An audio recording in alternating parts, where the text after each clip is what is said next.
श्रीगायत्री हृदयं नारद उवाच भगवन् देवदेवेश भूतभव्यजगत्प्रभो कवचं च श्रुतुं दिव्यं गायत्री मन्त्रविग्रहम् अधुना श्रोतुमिच्छामि गायत्री हृदयं परं यद्वारणाद् भवेत् पुण्यं गायत्री जपतोऽखिलं श्रीनारायण उवाच देव्याश्च हृदयं प्रोक्त नारदार्तर्वणे स्फुटं तदेवाहं प्रवक्ष्यामि रहस्यातिरहस्यकं विराड्रूपं महादेवीं गायत्रीं वेदमातरं ध्यात्वा तस्यास्त्वताङ्गेषु ध्यायेदेताश्च देवताः पिण्डब्रह्मण्डयौरेख्याद् भावयेत् स्वतनौ तथा देवी रूपे निजे देहे तन्मयत्वाय साधकः नादेवोऽभ्यर्चयेद्धेवमिति वेदविदो विदुः ततो भेदाय काये स्वे भावये देवता यमाः अत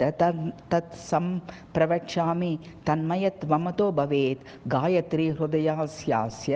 अहमेव ऋषि स्मृतः गायत्री छन्दः उद्दिष्टं देवता परमेश्वरी पूर्वाक्तेन प्रकारेण कुर्यादङ्गनि षट्क्रमात् आसाने विजने देशे ध्यायेदेकाग्रमानसः अर्थान्यन्यासः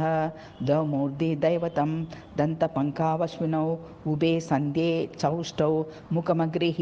जिह्ना सरस्वती ग्रीवायां तु बृहस्पतिः स्तनयोर्व सवोष्टौ ब्राह्मोर्मरुतः हृदये पर्जन्यः आकाशमुदरं नाभावन्तरिक्षं कठोरीन्द्राग्री जगने विज्ञानगणः प्रजापतिः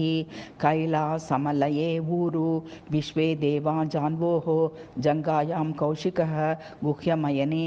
ऊरु पितरः पादौ पृथिवी वनस्पतयोऽङ्गुलीषु ऋषयो रोमानि नखानि मुहूर्तानि अस्तिषु ग्रहाः असङ्ग्रासंहृतवः संवत्सरा वै निमिषम् अहोरात्रावदित्यश्चन्द्रमाः प्रवरां दिव्यां गायत्रीं सहस्रनेत्रां शरणमहं प्रपद्ये ॐ तत्सवितुर्वरेण्यायाय नमः